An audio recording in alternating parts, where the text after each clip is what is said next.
Subscribe करें हमारे YouTube channel साधना gold को और पाएं वीडियो सबसे पहले। और हाँ, बेल आइकन दबाना ना भूलें। अब एक साथ जूठा तुम खाओगे, एक साथ में महाराज जब खान पान करोगे तो उसकी बीमारी आए बिना रहेगी ही नहीं, वो बीमारी आएगी ही आएगी। इसलिए हमारे यहाँ नियम था कि भाई किसी का जूठा मत खाओ, किसी के साथ मत खाओ, हाँ, किसी का कपड़ा मत पहनो, दूसरे का छोड़िए, अपने परिवार का व्यक्ति भी है तो उसका भी कपड़ा मत पहनो। शास्त्रों में ऐसा वर्णन किया गया है। अपना परिवार का व्यक्ति भी है, उसके साथ भी बैठ करके रोटी मत खाओ। एक व्यक्ति बोला, महाराज साथ में खाने से प्यार बढ़ता है, प्रेम बढ़ता है साथ में जब खाते हैं तो। देखो भैया, अगर जूठा खाने से प्रेम बढ़ता ना तो आज के समय में सबसे ज्यादा प्रेम कुत्तों में होता है, क्योंकि कुत्ते सबसे ज्यादा जूठा खाते हैं। कुत्ते सबसे ज्यादा जूठा खाते हैं। 10 कुत्ते खड़े हैं, आप 10 रोटी डाल दो, 10 घंटे बाद में 10 रोटियां मिल जाएंगी, मगर 10 कुत्ते नहीं मिलेंगे।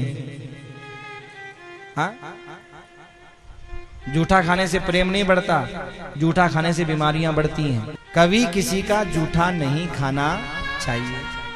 आज इतनी बीमारियां क्यों बढ़ रही हैं? हम ट्रेन में जाते हैं, सफर करते हैं, होटलों में खाते हैं, एक ने खाया उसी में दूसरे ने खा लिया, उसने तीसरे में खा लिया। अब पता नहीं कैसे उल्टा सीधा खिलाते पिलाते हैं। और महाराज एक दूसरे के वायरस एक दूसरे में आते जाते हैं, ट्रांसफर होते जाते हैं, और उससे बीमारियां बढ़ती है।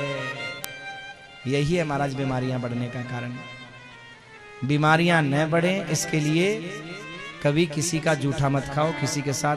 अच्छा, संतों की जो शीत प्रसादी कहा जाता है, जानते हो किसको बोलते हैं? जैसे मान लीजिए आपने भगवान को भोग लगाने के लिए कुछ बनाया, उसमें से किसी ने कुछ उठा करके खा लिया, लेकर के खा लिया, वो पूरा जूठा नहीं किया है, पर उसमें से उठा के खा लिया तो भगवान के भोग नहीं लगेगा, उसको जूठा ही माना जाता है। तो हम ब्राह्मण को, संतों को जब भोजन करवाते हैं और पीछे जो बच जाता है वो संतों का जूठा ही कहलाता है। रसोई में जितना भी बचा है वो शीत प्रसादी है, वो जूठा है, वो भोग लग गया महाराज। भगवान को हम एक थाली भोग लगाते हैं और जितना रसोई में भोजन होता है सब भोग लगाया हुआ माना जाता है। अब धीरे धीरे महाराज ये जो परंपरा एक दूसरे की जूठा खाने की आ गई ना, अब किसमें कौन सा वायरस पड़ा है भाई क्या पता, किसमें क्या रोग है। हर शरीर में रोग भरे हुए हैं, बीमारियां बढ़ती हैं। हर गाड़ी का नियम है, हर चीज का नियम है, क्या खाना चाहिए क्या नहीं खाना चाहिए। और सज्जनों, ये मनुष्य जिसको बुद्धि दी, इसका कोई नियम नहीं है। ये शरीर जो अनमोल है, इसको महाराज उल्टा सीधा कोई गुटखा खा के बर्बाद कर रहा है, कोई बीड़ी पी के बर्बाद कर रहा है, कोई गांजा पी करके बर्बाद कर रहा है, कोई चाय पी के बर्बाद कर रहा है। ध्यान रखिएगा, ये शरीर सब धर्मों का साधन है। ये शरीर है तो संसार है, और नहीं तो सब बेकार है। शरीर चला गया, संसार समाप्त हो गया। इसलिए कोशिश करनी चाहिए कि इस शरीर की हर घड़ी हर परिस्थिति में रक्षा हो, और इसकी रक्षा करने के लिए हमें घास की रोटी ज्यादा जरूरी है, मांस की बोटी जरूरी नहीं है। क्योंकि मांस की बोटी वाली मशीन किसकी बनाई है? कुत्ते की बनाई है महाराज, शेर की बनाई है, बिल्ली की बनाई है।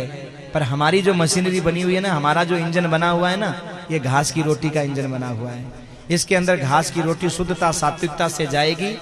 ये ज्यादा उल्टा सीधा तेल मिर्ची नहीं खाओगे तो महाराज आराम से स्वस्थ रहोगे। और ज्यादा तला हुआ और उल्टा सीधा खाओगे तो एक दिन ऐसी बीमारियां आ जाएंगी कि आप खा ही नहीं पाओगे कुछ।